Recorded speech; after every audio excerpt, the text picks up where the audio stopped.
Welcome back to our Committee of 300 series. This is video 5.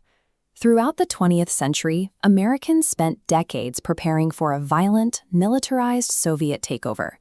They built fallout shelters and ran drills, bracing for an attack from Moscow.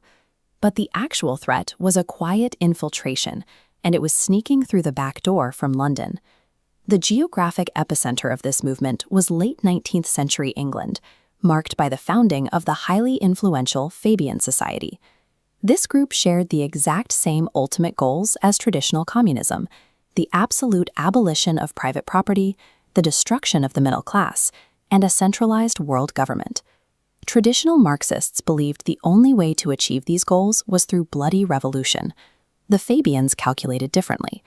They recognized that armed uprisings naturally provoke fierce, unyielding public resistance, making long-term control nearly impossible. So they chose an alternative weapon, a strategy they called penetration and permeation. They guided this strategy with one highly successful motto: make haste slowly. Instead of staging a coup, they quietly infiltrated established institutions. The Fabians discovered the most effective conquest of a constitutionally protected superpower bypasses the battlefield entirely, framing a radical agenda as a series of helpful, benevolent reforms. The United States Constitution stood as a major roadblock to the Fabian agenda. Recognizing they could not bypass it directly, they abandoned the idea of a swift takeover and committed to the legislative route, utilizing intellectual subversion. Their first prong of attack was capturing the educational system. They began placing intellectual elites and professors into key academic and advisory positions.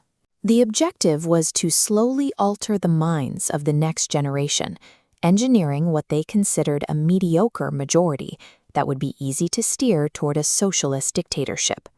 The second prong of attack targeted the legal system. They buried thin legal arguments under mountains of slanted sociological data. This tactic allowed them to gently steer judges into making socialist-friendly rulings, slowly eroding traditional values from the bench. You might wonder why they focused so heavily on the middle class. According to researchers, the Fabian sociological calculus is quite simple. An impoverished, uneducated peasant class is incredibly easy to crush and control. However, a wealthy, industrialized middle class with job security, mortgages, and savings possesses the financial independence required to resist tyranny. Achieving a totalitarian new world order mathematically requires the systemic, intentional destruction of that independent middle class. The historical climax of this infiltration in the executive branch occurred during the presidency of Woodrow Wilson.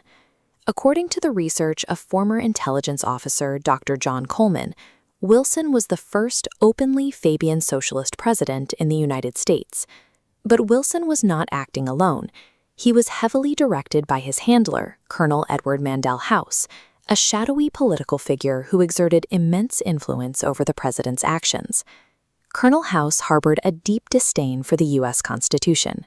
He famously referred to it as an outmoded creation of 18th century minds that ought to be scrapped at once. Under the careful direction of Colonel House and other socialist handlers, President Wilson systematically enacted policies designed to permanently shatter American economic independence. House's influence effectively hijacked the executive branch, demonstrating how a foreign ideological agenda could execute a coup in plain sight by appearing as standard administrative policy. Wilson was guided to unleash 3 devastating blows against the American public, all framed as progressive reforms. First, he actively broke down the protective trade tariffs that had previously kept American wages high. Smashing these barriers invited cheap foreign labor, initiating the slow decline of the nation's industrial strength. Second, Wilson introduced the Marxist-inspired graduated income tax. This chart demonstrates the mathematical reality of a graduated tax structure. While it was sold to the masses as a fair way to tax the rich, its true design was to ruthlessly punish the middle class and slowly confiscate their generational wealth. The third and most destructive blow occurred in 1913, when Wilson oversaw the creation of the Federal Reserve. This flow system maps the mechanics of the Federal Reserve Act. Dr. Coleman's research argues that the Federal Reserve is not a federal institution at all. Instead, it is a private credit monopoly run by European bankers. And by signing the act, Wilson helped transfer the constitutional power of coining money away from Congress and over to this centralized cartel. This system creates a mathematical impossibility. Because the money to pay the interest is never actually printed alongside the principal, the public is forced to borrow more just to pay for the money they already have. Fiat money, which is currency established as money by government regulation, rather than being backed by a commodity, becomes a tool for a compounding cycle where the debt can never be settled. This ensures a permanent transfer of wealth from the population to a private banking cartel. By rewriting a nation's laws and capturing its money supply, the Fabian methodology achieved the devastating goals of communism without ever declaring a formal war.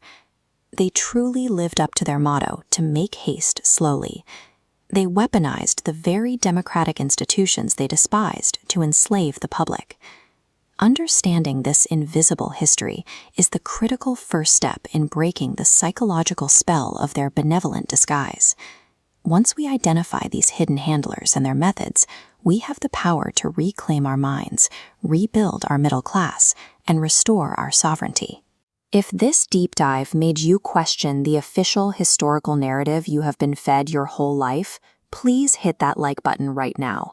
We rely on independent, critical thinkers like you to grow this community, so please subscribe to our YouTube channel, The Bookish Breakdown. Leave a comment below with your thoughts. Do you see the stealthy influences of Fabian socialism in our government and economy today? Thank you so much for listening. Stay curious, keep reading, and I will see you in the next breakdown.